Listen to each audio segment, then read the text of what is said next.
जवळपास प्रत्येकाला आपल्या घरामध्ये किंवा अंगणामध्ये झाडे लावण्याची आवड असतेच।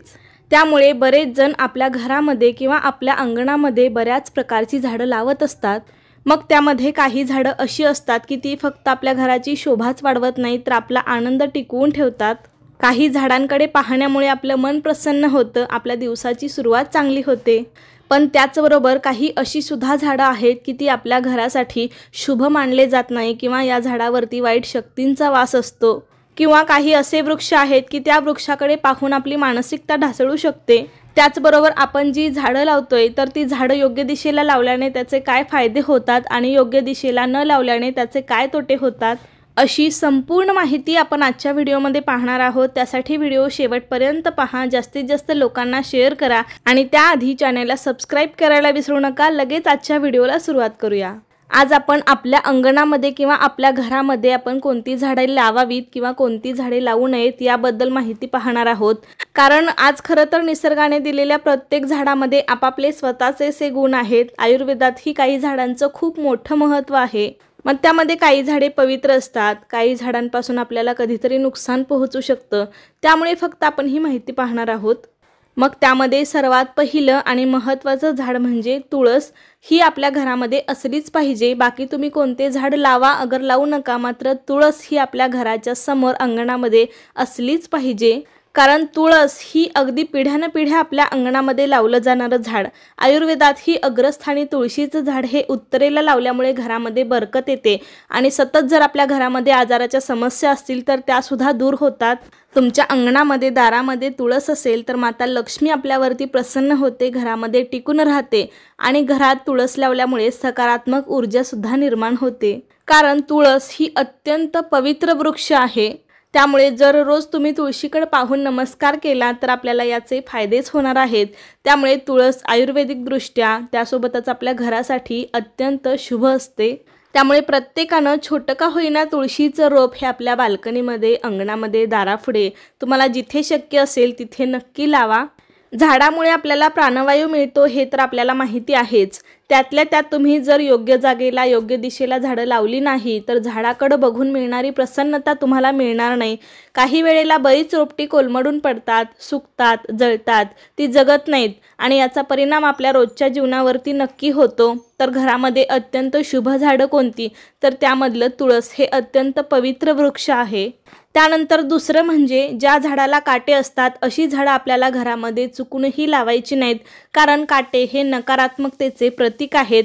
अशी काटेरी झाडं आपल्या घरात लावल्यामुळे घरात कलह, मतभेद आणि भांडण होऊ लागतात आणि सतत काटेरी वृक्षाकडे बघून आपली मानसिकताही ढासळू शकते। नकारात्मकतेकडे तुम्ही ओढले जाऊ शकता, तुमचं मानसिक संतुलन बिघडू शकतं, घरातल्या माणसांमध्ये एकमत होत नाही। त्याचबरोबर काटेरी झाडं घरातल्या प्रत्येक कामाचे अशुभ कारण बनत असतात आणि घरातील लोकांना पैशाची चणचण भासू लागते, घरामध्ये पैसा टिकत नाही, अशा वेगवेगळ्या गोष्टी घडू लागतात। त्यामुळे घरात किंवा घराच्या आजूबाजूस तुम्ही शक्यतो कधीही काटेरी झाडे लावू नका। आता तुम्हाला वाटेल की काटेरी झाडांमध्ये गुलाब पण येतो, त्यामुळे मग गुलाबाचं झाड घरात लावावं की नाही, पण गुलाबाचे झाड असे आहे की ते या नियमाला अपवाद आहे। गुलाबाचे झाड हे शुक्रदेवाचे प्रतीक मानले जाते। शुक्रदेव हे धनसंपत्तीचे कारक आहेत। त्यामुळे घराबाहेर तुम्ही गुलाबाचे झाड नक्कीच लावू शकता, पण घराच्या एकदम समोर हे गुलाबाचे झाड लावू नका। तर गुलाब हे पूर्व किंवा उत्तर दिशेस लावला पाहिजे। गुलाबाला छान फुले येतात आणि गुलाबाकडे बघून सुद्धा आपल्याला खूप छान प्रसन्न वाटतं। त्यामुळे तुम्ही गुलाबाचे झाड नक्कीच तुमच्या घरामध्ये किंवा घराच्या बाहेर कुठेही लावू शकता, फक्त ते व्यवस्थित कट करून लावा काटे वगैरे, त्यामुळे तुम्हाला त्याचा काहीही त्रास होणार नाही। जर तुम्हाला फुलांची झाडं लावायची असेल तर तुम्ही सदाफुली, मोगरा, जास्वंद, गुलाब या फुलांची झाडं नक्कीच लावू शकता, मात्र त्यांची रोज काळजीही घेणं तेवढंच महत्त्वाचं आहे। फुलांच्या सुगंधामुळे पण घरामध्ये एक सकारात्मक वातावरण तयार होतं। त्यासोबतच ब्रह्मकमळासाठी बाल्कनीत पूर्व ईशान्य दिशेला असेल तर उत्तम। ब्रह्माचा वास असलेलं ब्रह्मकमळ घरात लावल्यामुळे घरामध्ये देवांचा वास असल्यासारखा भास होतो आणि त्यामुळे आपलं मन देखील सतत सकारात्मक राहतं, प्रसन्न राहतं। तुमची घरं फ्लॅट सिस्टीम असतील, छोटी असतील तर तुम्ही खिडकीमध्ये, गॅलरीमध्ये, टेरेसवरती पण अशी छान छान छोटी छोटी फुलांची झाडे लावू शकता। त्याला सतत कट करत राहिलं पाहिजे, त्यांची योग्य काळजी घेतली पाहिजे, त्यामुळे ते वाढीला छोटं राहतं आणि फुलं पण छान येतात। तुमच्या घरामध्ये झाडं लावल्यामुळे घरामध्ये एक आनंद दरवळतो, तनामनामध्ये एक प्रकारची ऊर्जा जागृत होते। काही जणांना असेही वाटते की अशोकाचे झाड घरात लावू नये, पण तसं काहीही नसतं। उलट अशोकाचं पान ज्या वेळेस तुम्ही एखाद्या महत्त्वाच्या कामाला बाहेर जाता किंवा कामावरून घरी येताना जर अशोकाचं झाड दिसलं तर अशोकाच्या झाडाचं एखादं पान तुम्ही खिशामध्ये घालून या, त्याचा नक्कीच तुम्हाला चांगला अनुभव येईल। त्याचसोबत आपल्या घराच्या अंगणामध्ये जर प्राजक्ताचं झाड असेल तर सुद्धा ते खूप शुभ मानलं जातं। तुमच्या दारामध्ये किंवा ईशान्य कोपऱ्यात जर प्राजक्ताचा सडा पडत असेल तर त्यामुळे तुमच्या घराचा स्वर्ग बनायला वेळ लागणार नाही। आता आपण असं ऐकतो की वड, पिंपळ, औदुंबर अशी झाडे का लावू नयेत, तर त्याची मुळे ना खूप मोठी होतात। ही झाडे खूप मोठी होतात, त्यामुळे त्याची मुळे खोलवरती जमिनीत पसरतात। बंगल्याच्या आवारामध्ये त्यांच्या फांद्या मोठ्या होतात। त्या फांद्या वाऱ्याने पडून अचानक कोणाला तरी इजा वगैरे होऊ शकते। अशा प्रकारच्या मोठ्या मोठ्या झाडांची मुळं जमिनीमध्ये खोलवर खाली पसरतात आणि त्यामुळे आपल्या घराचा पाया ढासळू शकतो किंवा आपल्या घराच्या पायाखाली शिरून ते घर उकरू शकतात। त्यामुळे तुम्ही शक्यतो अशी खूप मोठी होईल अशी झाडं आपल्या घरासमोर लावू नका। आणि जरी एखादं झाड रोप तिथे आलं असेल तर ते हळूवारपणे काढून ते तुम्ही एखाद्या दुसऱ्या ठिकाणी नेऊन लावा। ते रोपटं किंवा झाड काढून टाकू नका, नष्ट करू नका। तुम्ही एखाद्या गार्डनमध्ये वगैरे नेऊन लावू शकता। त्यासोबतच बकुळीचं झाड असेल, रातराणीचं झाड असेल, हे सुद्धा पश्चिम दिशेला म्हणजे जिकडून आपल्या वारं आपल्या घरामध्ये येतं अशा ठिकाणी बकुळीची झाडं आणि रातराणीचा मंद सुगंधाची झाडं ठेवा। आपण जेव्हा काही सुगंधी फुलांची झाडं आपल्या घरामध्ये लावतो आणि त्याला एखादं फूल येतं ना, तर ते आपल्या मनाला किती आनंद देऊन जातं हे तेव्हाच कळतं जेव्हा आपण स्वतः ते झाड लावलेलं असतं। अशीच सुंदर झाडे लावून आपलं मन आनंदी ठेवण्याचा प्रयत्न करा। त्यानंतर सर्वात महत्त्वाचं म्हणजे आपल्या अंगणामध्ये शक्यतो चिंचेचे झाड कधीच लावू नका। यामुळे घरातील लोकांच्या नात्यामध्ये आंबटपणा म्हणजे आपापसात मतभेद होऊ लागतात, भांडणं होतात, नाती बिघडत जातात। त्यामुळे घरातील वातावरण पूर्णतः बदलून जाते। त्याचबरोबर वास्तुशास्त्रानुसार चिंचेचे झाड घरामध्ये लावल्याने आजारपण सुद्धा वाढत जाते। यामुळे घरात नकारात्मक शक्तीचा प्रवाह सुद्धा वाढत असतो आणि चिंचेच्या झाडावर वाईट शक्ती पण असतात असं म्हणतात। त्यामुळे घराच्या आसपास तुम्ही शक्यतो चिंचेचं झाड कधीच लावू नका। त्यासोबतच वड, पिंपळ, उंबर हे तिन्ही झाडं घराजवळ लावायचे नसतात, कारण या झाडांमध्ये ऋषीमुनींचा वास असतो। ऋषीमुनींना संसारात रस नसतो। या झाडांना घरामध्ये लावल्याने पती पत्नींमध्ये कलह निर्माण होऊ लागतात। पती पत्नींच्या नात्यावर या झाडांचा प्रभाव पडत असतो। त्यामुळे वड, पिंपळ, उंबर या झाडाचे आध्यात्मिक महत्त्व सुद्धा आहे।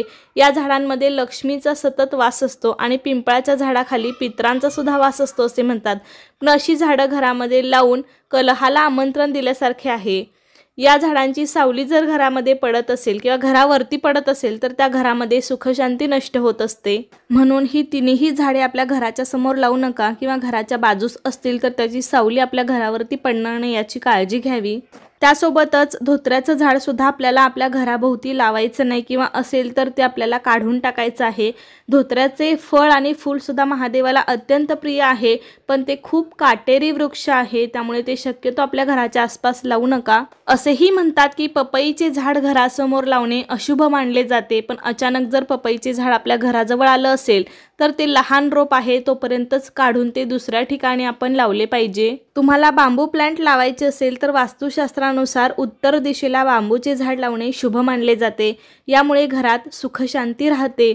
या झाडाला गुड लक म्हणून देखील घरात ठेवतात। याशिवाय नकारात्मक गोष्टी देखील घरातून हे झाड नाहीसं करतं।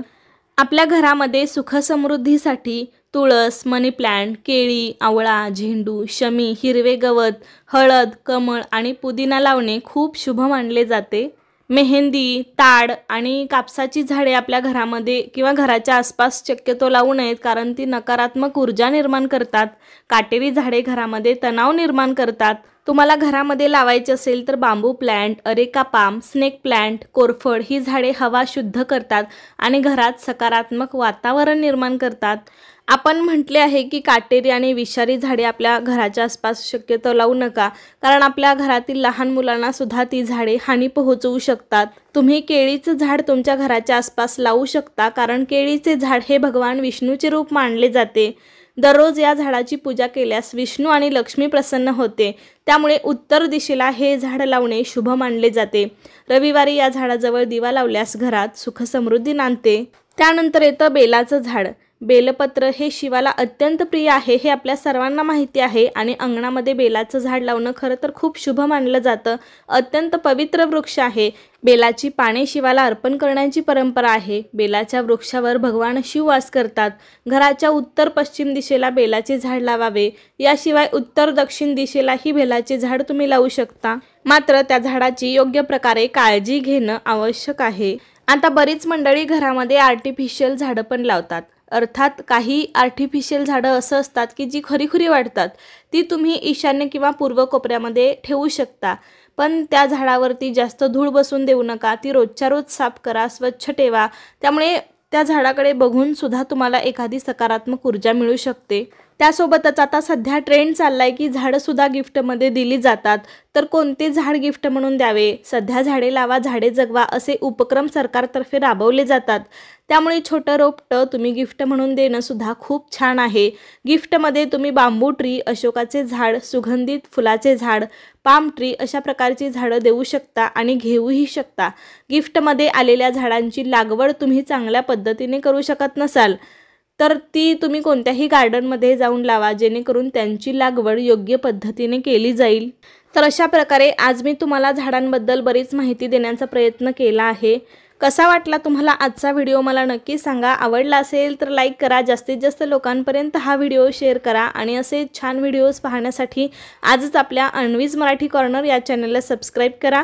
धन्यवाद.